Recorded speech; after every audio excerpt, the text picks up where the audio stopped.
What's up, everybody? Remi here, and my main man Steve Benson with the killer beard. Yeah. It's my, I think it's going to be your new nickname, Steve Killer Beard Benson. Works for me. Yeah, it has a nice ring to it Nice too. ring to it. Well, we'll see. So, yeah, We'll see if it's still there. we put the request for questions out at the last minute last night. We got a bunch of questions. Won't be able to get through to everybody's today, but we will get through to your questions at a later date. So we do solemnly swear we're going to keep very consistent with this show. So you can keep sending questions in, and we'll keep asking for them as well. You know what? For the first one, let's just get into it. Jerry asked us a question on how do you deal with when clients want to buy for sale by owners. So for sale by owners in a hot market become a lot. The market gets saturated with them because the houses are selling a lot faster. But there's no real answer to that. When I have a buyer who wants to go buy a for sale by owner, I go show them the for sale by owner house and I put the offer in and I negotiate for them. I'm not sure if the question was meant for sale by owner that's not offering any commission or anything like that. But the thing that we have to do is we have to put in the offer. Doesn't matter. At the end of the day, it's our job to show every house on the market and find out what's good for our clients and what's going to put them in the house they want. And we know the truth that yes, there are piece of crap people out there that will not show them or try to deter their client because maybe the for sale by owner is offering 1.5% or 2% where you can go get 2.5%. But at the end of the day, if you're building clients for the long term and you don't get them the right house, they won't be your clients for very much longer. 100%. Yeah. So. And I think that there's another piece to the question is how do you deal with this sort of the for sale by owner, I guess, piece of the puzzle. Yeah. And I think it just comes down to educating your buyers on what the potential pitfalls are. And, I think that kind of goes for every house out there. Yeah. Is that, people, they're not necessarily, a private sale isn't necessarily bound by the same rules? Need to disclose. Yeah. Right? There's not the same rules to disclose. But at the end of the day, they still need to disclose because that can become a court problem. Yeah, they just might not know what they need to disclose. Yeah. So they end up not disclosing something because they didn't think they had to. Exactly. So it's our job just to dig a little bit deeper and find those houses. Mm-hmm. So, yeah. So basically, at the end of the day, is you show it, you put if the clients like it, you put the offer in, no matter what they're offering. Any agent knows that they can go into any for sale by owner and negotiate their own commission, regardless if the for sale by owner is offering 1%, you can get them up to 2.5%. That's just how good are you at negotiating your own commission, right? Yeah, and it also comes down to being upfront from the beginning. So if they don't, just because it's on the listing doesn't mean they even have to offer what they've offered. Yeah, right. So it's being upfront and being completely honest and going in and saying, this is what I'm expecting. This is what my clients are expecting to not pay. And right. And putting that into just putting everything out there and saying, this is the way it is. Instead of wondering and trying to discourage clients from buying a for sale by owner, maybe you get exactly what you want. Yeah. I've had some of the best negotiating done with for sale by owners 100%. Because they don't know how to negotiate. So then your client ends up winning because, I've gotten very long conditions put in and, longer than any agent would ever let their client do it. Yeah. I'm working for my buyer. So I see it as an advantage when they're not represented because this is what we do on a daily basis is negotiate. So I'm going to protect my client and put them in the best position to succeed. So I don't shy away from them. And you know what? As our generation gets younger, there might be more and more and more for sale by owners. There may only be buyer agents or a middleman. Like we don't know what the market is going to do in the next 10 years. So we just have to position ourselves and start training ourselves to deal with these situations. So exactly. Next question from Patty. She's asking, she recently had the pleasure of explaining conforming versus non-conforming rental units on a property. And what does that mean for the current zoning? And can it cause complications with mortgage applications and issues? Well, Patty is a mortgage broker, so I'm not exactly sure what kind of complications it can have on your mortgage. This is what I'm going to tell you is if you're buying a house that's a duplex and there's a kitchen in the basement and a bedroom and a living room, and I was buying it and they don't have any paperwork, I would call the city and ask if all the proper permits and everything was put in place, and do they have a record of this. Here's the shitty part is if they didn't, the city's going to say, there's no basement apartment in that house. We're going to go take a look. And they may ask the seller to rip everything out that the seller put in. That is crappy for the seller. If you're building one, go through all the process. I'm currently building my second one. That's why when we discussed, Steve gave me the lead on this question, because I'm building my second one. And the first one, we have an occupancy permit for a secondary dwelling. Our next one will have an occupancy permit for a secondary dwelling. It decreases the value of the investment property so much if you don't have that paperwork. When I go to sell these properties and I have all this paperwork, I'm going to be expecting the market value for these rental units. Whereas if I didn't, I had a single home with a kind of a nanny suite in the basement, I'd be subject to what a bungalow is worth. And great, you put in cupboards and a sink downstairs. That's basically what the home is worth.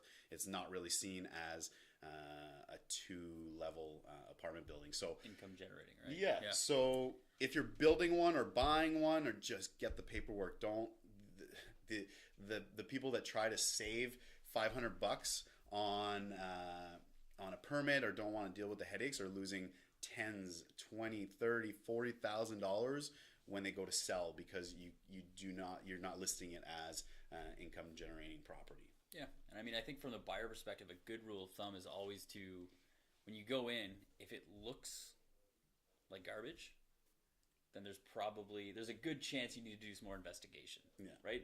If you go in and it says it's a duplex and you walk in, you're like, well.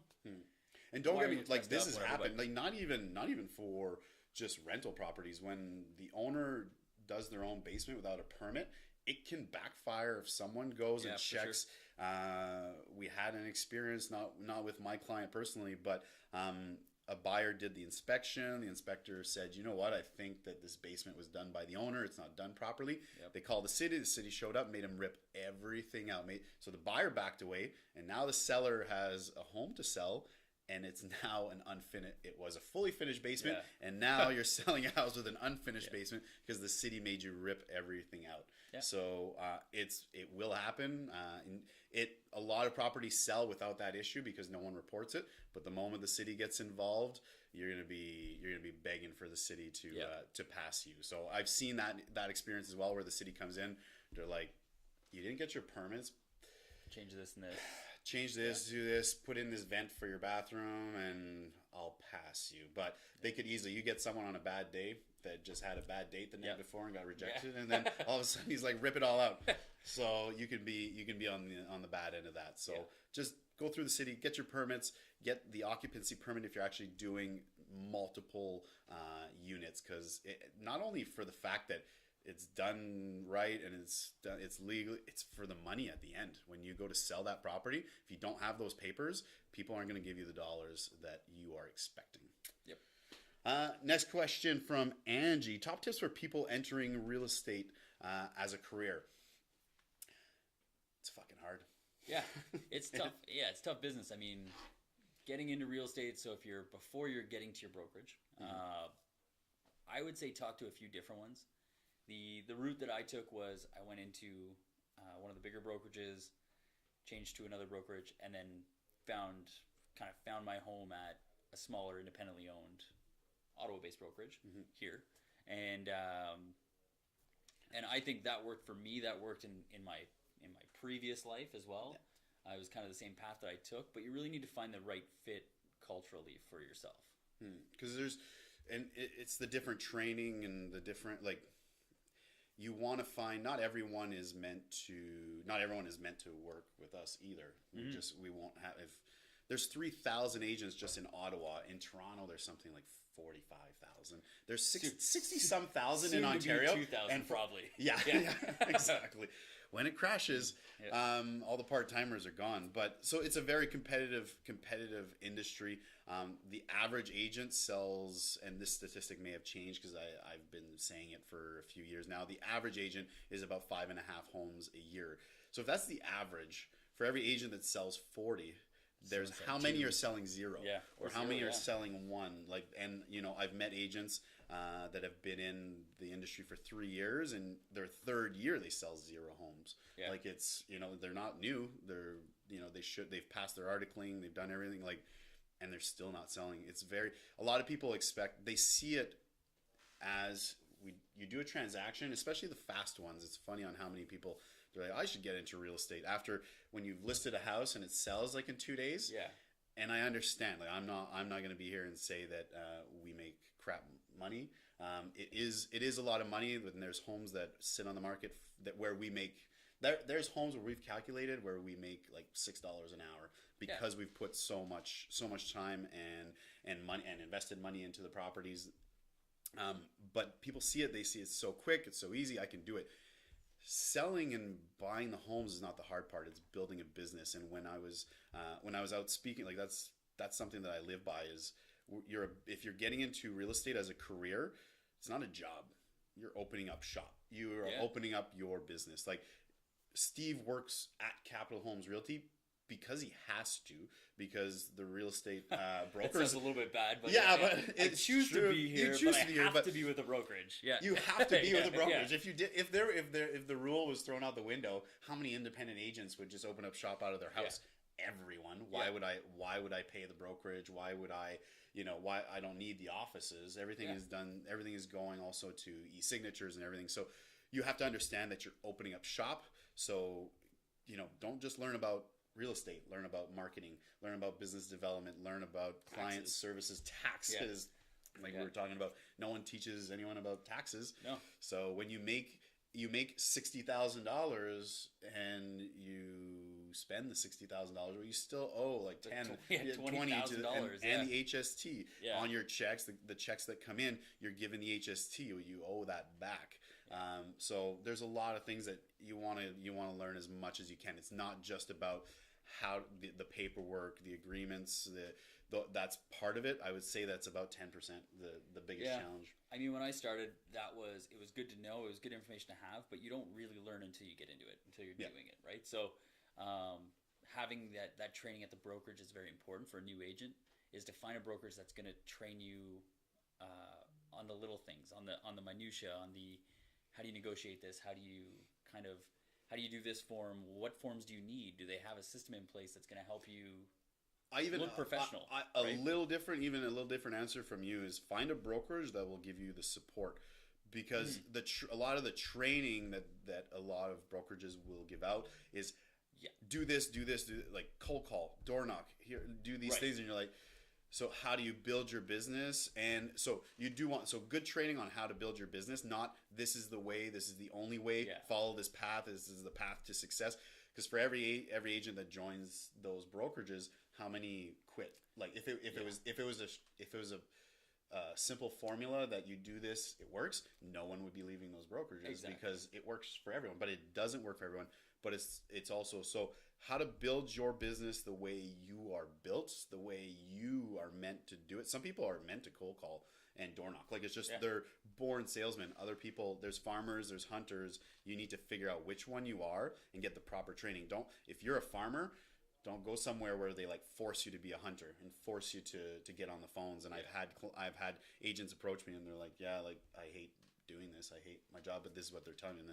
And I don't feel bad for those agents because they're still there and they're not doing anything about it. And I mean, some people, to be fair, some people hate this, right? Yeah. They would hate to be on camera. This would freak them out. They'd be sweating. They'd be how many agents out of the agents here? I always tell them make videos, and aside from you, Brad, who's doing them, me, is there anyone else? It's just not people's. It's not everybody's jam, right? Yep. Like it's not for. And it's not the way. Yeah. You can never force anyone. The only way is to make videos to build your brand. We see it as by educating people. It gives us awareness. Yeah. At the end of the day. You know what? I think we should add this in as a segment. The weekly tip for a new agent. Every week. Perfect. Every week you're gonna give the one at the end. Yeah. Every week you're gonna get a new tip from us on what to do when you're entering the real estate business. The foray. The foray. Last question before a special guest question. In this market, how do you get past multiple buyers wanting to see the same property and wanting to make offers on this same property? So basically, when you have two clients that want the same house, this is going to be an unsexy answer because it's likely going to lose you a client at the end of the day. But the right thing to do is to pass one of those clients off. If you have a good relationship with them, they're likely going to come back to you, and you can and we were discussing this before, like I have a neighbor. My neighbor is an amazing agent with Royal LePage, and I have a friend of mine in Carleton Place that works with Remax, and I would refer one of my clients. It's not right if you put in two offers, you know what one client is offering, and it's just a messy situation. So like you were saying, you'd go with whoever comes first. Yeah. And refer the other one out. Exactly. And I mean, and obviously there's going to be little caveats in there. Like if one of them's my brother, I'll probably represent my brother, right? Yeah. But if I think that it's a tough situation for anybody to be in. And I know personally that if I had somebody who was representing, if I was the buyer and I had somebody representing both sides, you really can't help yourself from at some point thinking that there's a conflict of interest. Yeah. In my mind. I mean, sometimes it happens where you have to do it. And where like actually no, there's no situation where you really have to do it. Yeah. So it's a choice that you make. It's happened with me personally where I'm interested in maybe an investment property, and one of my clients messages me like, I'm not buying that property at the end of the day. If you're interested, I'm going to represent you. I'm going to put the offer in. If you back out and you don't want to do it anymore, then maybe I'll go in and put an offer in. But if there's any conflict of interest, you have to understand too, if you're a real estate agent and you're chasing dollars and not a long-term business, and it goes back to the real estate career, like you're building a business. Quickest way to get out of business is to screw people that are your clients. It's to be viewed as untrustworthy. Like maybe you're not. Maybe you're the most trustworthy person on earth, but you represent those two clients. Whoever loses is going to think that something fishy happened. Yeah. It's just human nature. It's just the way it is. And you sort of can't navigate that. So, I mean, if we go back to the question, I would show both buyers the house. Mm-hmm. And if they both decided to put the offer in, then I would refer one to an agent that I know from another brokerage. And it's how you explain it too. If you explain it properly and you say like, listen, I'm doing this just for this one property. I still want to work with you, but it's not, I'm doing this not because I'm not screwing you over. I'm actually doing this. It's for your benefit. So you can negotiate properly without knowing what we are offering. It sucks that we're in this position. Yeah. It also shows that you're a popular agent. People want to work with you, and it's like I'm good at my craft, but this is just wrong. You need to go work with this other person. Yep. And I mean, there's another part to this. Are your clients under BRA, which is a buyer representation agreement? I would say on my end, it's case by case. Yeah.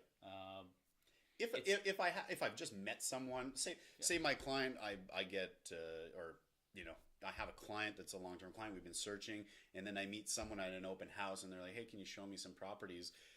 It's easy to refer that person away, a lot easier. But I would still actually refer that person out. Yeah, I wouldn't put them as a customer, regardless buyer rep or customer service. You're still involved. It's just an ugly situation that can lead the amount. It's not worth. There's not even any more money. You're either one of your clients is going to get it, so it's the same. It's just not worth your career or your business. Yep, 100%. All right, so last question from Andrew Fogliato. He's got an interesting question. We know each other, and he said, "How do you manage being successful yet not being a Leafs fan? Seems counterintuitive." So I went and searched out a highly scientific success versus fan Leaf level that you will see here that your rate of success actually declines. So the more of a Leaf fan you are, the greater chances of success decline. So you see here your best chances of success and why. Me and Steve, both here in Ottawa. Steve's having an amazing year because It's been good so far, and I hate the Leafs. yeah, well, Yeah. the Leafs suck. So at the end of the day, you know, imagine waking up every morning to run your business and you wake up and you're like, oh, the Leafs lost last night. It just drains your energy and you can never, get traction to be successful. And not to mention the lack of confidence and the just sheer embarrassment you feel for being a Leafs fan. Mm-hmm. Right? Yeah, So exactly. So that's the answer. Is the straightest path to success is not being a Leafs fan. yeah. In fact, actually hating them is probably help more. Yeah, So, exactly. It gives you more motivation to build your business. Yeah. And with that, I think we'll leave it. Nope. The Nope. realtor tip of the day goes to Steve Benson. Oh, I was going to start that next week. Oh, what do you mean? Realtor tip of the day for the new agents out there, the new people thinking about getting into the business. I'm just going to give you a YouTube channel to watch.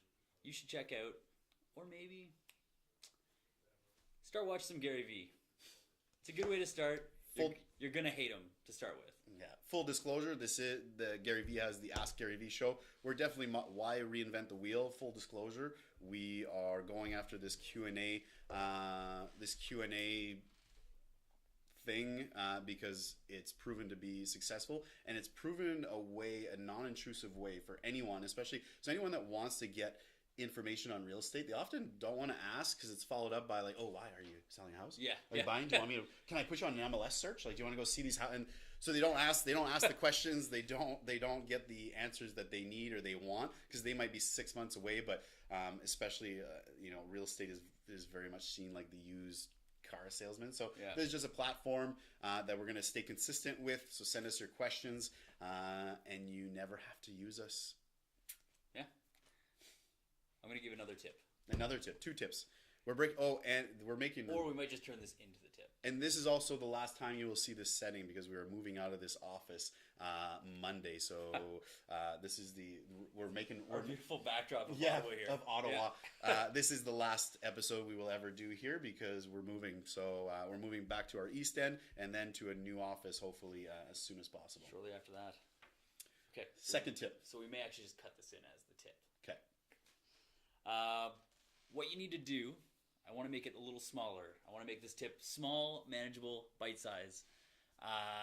You need to start looking at Instagram accounts. Get on Instagram, start going through and looking at different hashtags that are, real estate, Ottawa business, anything like that. And you want to start figuring out who the people are that you want to connect with when you get into real estate. Awesome. That's it. Great tip. Thank you, guys. We will see you next week. I am Remi, and this is Steve Killerbeard Benson. See ya.